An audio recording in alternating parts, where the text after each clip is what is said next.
60 টাকায় পিৎজা? না না, স্বপ্ন নয়।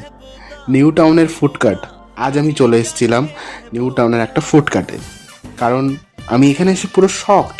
কারণ চোখের সামনে আমি লাইভ পিৎজা বানাচ্ছে ছোট এক ভাই, সেটাই দেখছিলাম।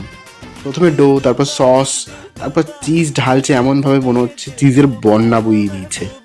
এখানে কি কি পাওয়া যাচ্ছে জানেন? হ্যাঁ, অবভিয়াসলি পিৎজাই। Onion pizza, chicken pizza, mushroom pizza, আর বস বস বস ভলক্যানো পিৎজাও আছে। দাম শুনলে আরও অবাক হবেন। 60, 70, 80, 90 টাকার মধ্যে ভালো ভালো পিৎজা পাওয়া যাচ্ছে। এখন আসি টেস্টে। এক কামড়েই বলছি, ডমিনোস, পিৎজা হাট, আজকে তোমরা একটু সাইডেই থাকো। কম দামে এত ভালো পিৎজা নিউ টাউন এলে এটা মিস করলে পাপ হবে। ভিডিওটি ভালো লাগলে লাইক, শেয়ার, সাবস্ক্রাইব করো। আর এমন ফুড ভিডিও পেতে হলে আমাকে ফলো করো।